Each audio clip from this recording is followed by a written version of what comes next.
today's video is going to be my 14-week pregnancy update. So I'm pretty sure at 14 weeks you're considered your second trimester. I think it starts at 14 weeks. Correct me if I'm wrong in the comments, but that is exciting because I mean, it's exciting and it's sad because I do feel like this is my last pregnancy, like in my bones, unless something crazy, unless I change completely, which could possibly happen throughout the years. Everyone changes, but at least for now I feel like this is gonna be the last pregnancy, so it makes me sad.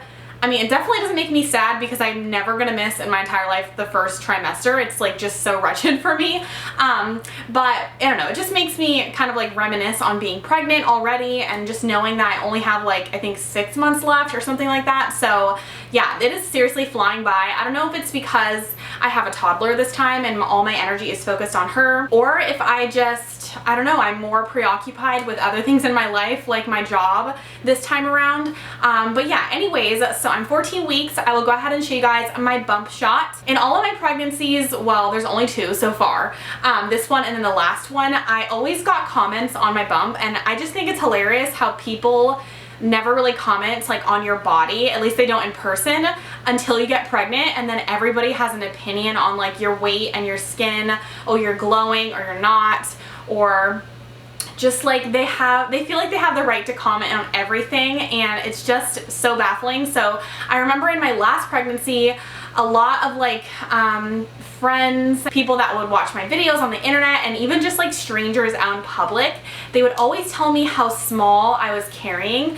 They always said my baby looked too small. They literally used the words too small.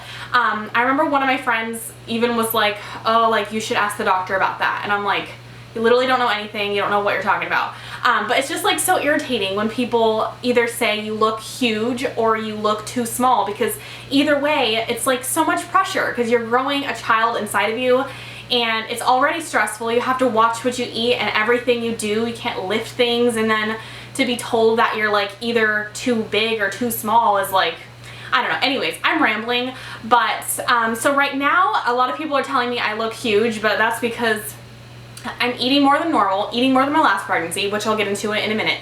And also because I've already had a baby, so my stomach muscles and just like my stomach skin, I think it's already been stretched out. So I just have a tendency to like just expand more. I think that's always how it is with the second pregnancy. I do not wear jeans or shorts anymore. I wouldn't say living in maternity leggings because it is getting so crazy humid in the South. Like it's so hot outside and it's not even summer yet. I don't know how I'm gonna deal. So I basically just live in like really flowy moo-moo dresses because I don't really care so much about what I'm wearing around the house unless I'm vlogging.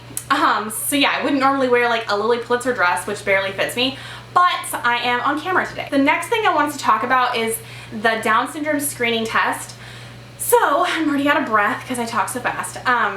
So that was definitely on my mind, you know, even before conception, and I don't want to, I don't know, I just don't want to make it come across that I would be unhappy with having a child that had Down syndrome. I'm gonna be like just super blunt with you guys. One of my friends has a child, actually a few of my friends have children with Down syndrome, and they have the happiest life. Their child is just thriving and they bring so much joy to like everyone's life around them.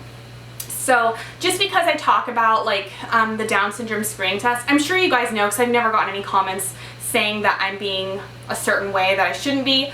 But just so you guys know, I would keep that child if something were to go wrong. I would be more than happy to raise a child with any kind of, I don't know the word to use for that. I am not as educated on that, but I would be happy to raise any kind of child is what I'm trying to say. So we did get the results back.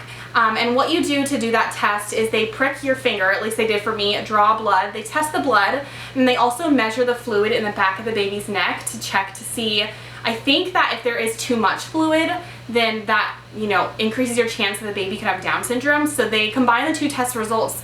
At least my doctor sent them off to a lab, and then they let you know your percentage. So nothing is for sure, and a lot of people actually don't get the test done because some women think that if it's not 100% accurate, like why worry yourself? Like if your chances of having a child with Down syndrome are very high, but then you have your baby, which happens a lot. And let me know in the comments if you know someone like that or if this happened to you. Because I actually know a friend of mine, she had a high percentage result of her baby having Down syndrome, and then she worried her entire pregnancy.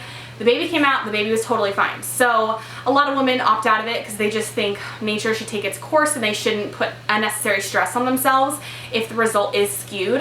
But I decided to do it. I kind of explained it in last week, but we just decided because I would just rather know, even though you don't really know. It's like, I mean, sometimes you definitely know, especially as the baby gets like bigger in your belly. Like there are other tests that you do after that one if you have a high percentage.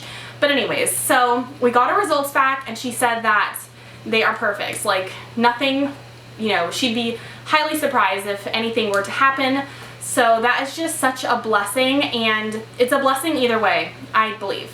So we were so excited about that. And I still have to do the anatomy scan, which I think further tests on those kinds of things. The baby is the size of an orange, which I feel like oranges are kind of big. Like I don't know what size orange my app suggests, which if you're wondering, I use the What to Expect app. It's just like all of the OG books that our moms read and our moms, I believe. No, I think just our moms. But yeah, so I love that app. It tells you like how big your baby is in comparison to fruit, and it tells you your symptoms and what you should ask your doctor and things like that, and it is free, so I like that. But yeah, I feel like now that the baby is as big as an orange, I can actually like embrace the pregnancy, because before when it was a kiwi and I had a bump, I mean, that's probably just food. It still probably is food, but anyways, so that's exciting. My cravings this week are cookies, my cookie recipe, which you guys know, this is the second time Doug's made them for me, and they're just so good, especially with mini chocolate chips. And what else? Fruit smoothies, just like fruit in general. And the other craving is just food in general. I'm no longer nauseous. I'll get nauseous maybe like twice a week out of the blue, and I have to just eat something. But yeah, I'm literally eating everything. I wouldn't say I'm concerned with my weight gain because no one is concerned but me. Like the doctor hasn't said anything about it. But I weigh 134, so I gained a pound from last week. And I believe at this point I should be gaining a pound a week. Oh, it's just like so crazy because I'm pretty sure I weighed a lot less this time last pregnancy.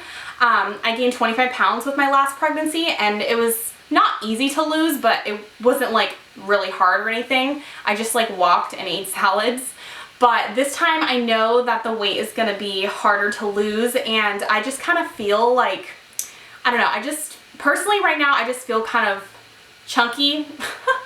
Like my arms are never this big. I know I'm picking myself apart and you guys are gonna just slay me in the comments, but looking at yourself and you're not usually this big, I just think it's a shock to any woman. So yeah, I can't fit into a lot of my old dresses. I used to be like a size 3 or size 4. Now I'm like a size 6, which is fine, but I'm used to weighing a lot less. So whatever. I'm talking about it in this video, but I swear it's like the only time I've talked about it because normally I'm just eating all day and I don't say anything about it. Doug and I kind of joke about how much I'm eating, but I mean, I do not take it to heart. Like he's not offending me in any way. We're just kind of blunt like that. But yeah, so I'm literally eating all the time, eating as much as a man. But whatever. So the other symptoms I've been having are really crazy dreams. I actually had a dream last night that Doug was gay. This is so random, but I had a dream that I was like in love with him before we got married, and I found out he was gay, and it was like traumatizing. I woke up and told him that, and he was like, seriously? But every night I have like a crazy dream, something like that. And nothing is like really scary or anything, nothing about the baby, but it's almost like watching a short film like in your sleep is the craziest thing. And it happened to my last pregnancy too. My boobs are huge. This is like totally TMI, like all my pregnancy things are TMI. I talk about discharge, boobs, vaginas, and everything like that. So definitely brace yourself for my upcoming like when the symptoms get worse, like I'm gonna tell you guys. Last time I was like, I didn't even want to say the word boobs, and I don't even know why, like who cares? But anyways, my boobs are huge and I had to buy all new bras, so that was fun, but I know they're not going to fit me in a few months when the baby comes out and they're filled with milk. I still get questions about breastfeeding. I kind of answered them before. I am still breastfeeding Annabelle, but my milk supply is nowhere like near a newborn stage or even an infant or a baby stage. Like I I mean, I don't barely have any milk. Like like my one boob that produces still kind of gets hard if it fills up with milk, but it's not anything crazy. So I definitely think the milk will come back in like for the next baby. The other symptom is that I am a lot less tired. Like I'll get tired walking up and down the stairs, and if we go on a walk outside, I'm like winded. But I can like finally go back to work. I'm putting out 5 videos a week now on my channel, and that is a lot of work, you guys. I started doing it last week and I forgot like how much work YouTube is if you do it full time. So yeah, it's a lot. My videos do not go up at the same time because I'm behind constantly, because I'm battling just like being exhausted with pregnancy, watching Annabelle because we don't really have any help for her, and then making these videos and editing them and answering all my social platforms and email as best I can. And I'm like hanging on by a thread. So the decision to hire a babysitter more than one time is just like a feat in itself, which I'll save that whole discussion for another video. But anyways, so yeah, I'm definitely less tired, but at the same time, there's just a lot going on in my life, like work-wise. So I think that's also why I forget that I'm pregnant sometimes. And I mean, other than me being tired or wanting to eat constantly, it's easy to just get distracted by work. So that is good. I'm not dwelling on everything as much as I used to with my first one. But I think that's pretty much it for today's update. I feel good. If you guys are wondering, I'm wearing my hidden crown extensions. Someone asked on Instagram, like, did my hair grow overnight with pregnancy? No, my hair's never been this thick. So yeah, these are just like the regular halo hidden crown extensions. Thank you guys for watching today's video. Ask me some questions in the comments of things that I haven't like covered, and I'll definitely get to your questions in the next pregnancy updates. I just haven't had time to like ask you guys for your feedback or your questions. But thank you guys so much for watching, and I will see you in my next one. Bye guys.